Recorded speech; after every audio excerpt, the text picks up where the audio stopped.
So I'd like to thank the organizers for inviting me here. So what my talk will be focusing on is on the green hydrogen economy, how green and how economic. Now we all have been hearing since the last session, hydrogen is green, hydrogen is economic. So we are going to put a question mark on that, specifically with respect to the Indian context. So here comes our research. So I'm basically leading the energy systems modeling lab at I.I.T. Roorkee. We were doing this kind of analysis and trying to see we should not be just swayed away with the global trend. Let's do analysis for India. Let's see what the numbers are for India and then make an informed choice. So most of the data that you would be seeing in popular literature has been either from the IEA reports and other things which are not particularly for India. And what we'll try to show you are some of the India specific numbers, specifically with respect to green hydrogen. And let's stop at green hydrogen, green ammonia. Because like since the last session, the spotlight has been on ammonia. So let's focus on ammonia. What if we are making ammonia from biomass?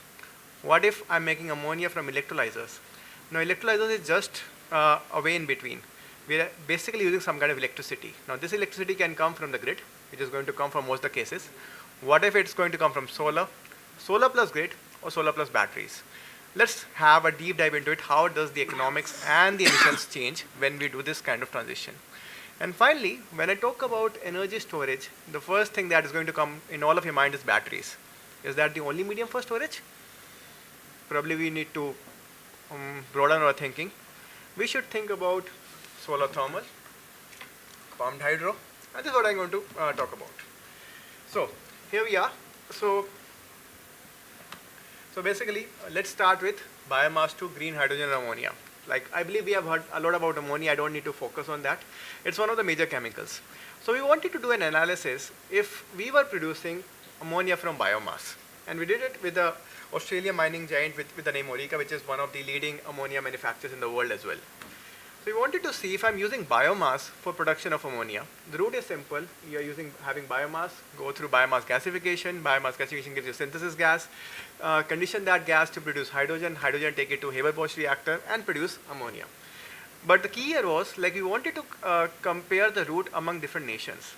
What if I am comparing this route in Australia, where we have a lot of eucalyptus, to India, where we have a lot of straw? It's much of a problem in here, especially in the northern part of the country.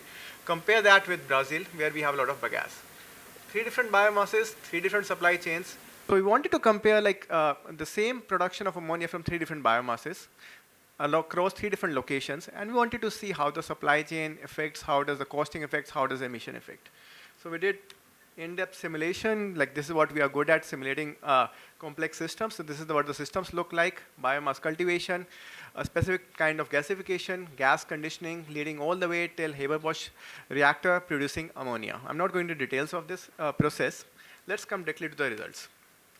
So here's a result that would be of importance. What you have on the graph on the right is the basically a trade-off between economics and emissions for the three different routes in three different countries: India, Australia, and Brazil.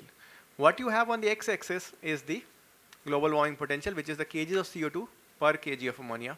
What you have on the y-axis is the dollars per kg of ammonia. A traditional price can be taken as $500 per ton. That's what the market price currently stays at. And if I talk about the emissions, the current ammonia emissions are roughly around 1.8 to 2. That is what the baseline is. So what do we see in here? If I produce hydrogen from biomass in India, it's going to be really economical, almost very close to what you get. Like still economic dearer, but like still better than other places, because manufacturing is easier, supply chains are cheap, labor is cheap, technology is cheap. But what about the emissions? It's almost very close to what I am getting from natural gas based hydrogen or ammonia. There are reasons for that. You can go for a country like Brazil. It's very clean, but economics is not very much in the favor. Go to a country like Australia. Biomass is not the best way to do it, either economically or emission wise. So if we are going to say that emissions are going to be, say, for electrolysis for such and such country is going to be same for India, possibly no. We have to do our own analysis, because India, things are very different, and if when it comes to emissions, it's a whole lot different. So here are we have published this in a lot of peer-reviewed journals, or some of the top journals in the world, so these results are accessible. Case study 2. Now let's come to electrolytic hydrogen or ammonia. You have electrolyzers which are taking some kind of electrolysis or some kind of electricity. Now this electricity can come from the grid 24 hours, from solar 7 hours a day, from solar plus grid 7 hours of solar, 17 hours of grid, or solar plus batteries. Now this electrolysis is going to produce hydrogen, combine that with nitrogen, take it from the air using an air separation unit, simple Haber-Bosch reactor, produce ammonia. This is what we are looking at. We did an India-specific research on this, where you can see the data came from the leading companies in India, so the numbers are from the market directly. We are not assuming $250 per kilowatt for the price of electrolyzer, but we are assuming $2,400 per kilowatt, which is the market price for this analysis. Again, when we do a typical life cycle assessment and costing, we take all the things into an account. The catalyst, the deionization, the auxiliaries, the balance of plant, we modeled everything ourselves. All the equipments are sized by ourselves. So we know what the size is, what is the material going into it, and how much will it cost. So here are some of the results. So first, have a look at the x-axis, which is the different cases. On the y-axis towards the left, you have the levelized cost of ammonia, which is called LCOA, dollars per kg of ammonia. What you have on the right is the CO2 footprint in the kgs of CO2 equivalent per kg of ammonia. This is what I want to compare. So first have a look at the conventional cases. Hydrogen in India can be produced from natural gas. It can be produced through coal gasification or some kind of naphtha reforming or fuel oil. The price I have taken to be $500 per ton, and the emissions vary from 1.6 to 3.8. So this is what the conventional case is. Now if I go for grid-based electricity for hydrogen leading to ammonia production, the price is going to almost double. What happens to the emissions? Almost 4 times. So if you're thinking I'm using electricity from the grid and it's going to give you green hydrogen, wake up. Our grid is very much dependent on coal. Lot of inefficiencies, doesn't make a case. Go for a solar case. I'm running my electrolyzers from solar, ramp down the capacity to 10% during the night time, so you have a little bit of storage that is needed, and then produce ammonia out of it. The price becomes 4x the market price. What happens to emissions? Are they zero? No. There's nothing as net zero. There are going to be significant embodied emissions. Construction of solar panels takes in energy. Mining of silicon takes in energy. This is what we have accounted for. And it's going to be 0.4. So we have almost 75% reduction from the base case. Take the third option. 7 hours of solar, 17 hours of grid during the night time. Again, the price is 2x, but the emissions are reduced because in the daytime I'm using solar. The last case, solars plus batteries. 7 hours of solar, the remaining 17 hours of battery. It's a hypothetical case, but we wanted to see, like if you have a huge solar plant which can store enough for the nighttime batteries as well.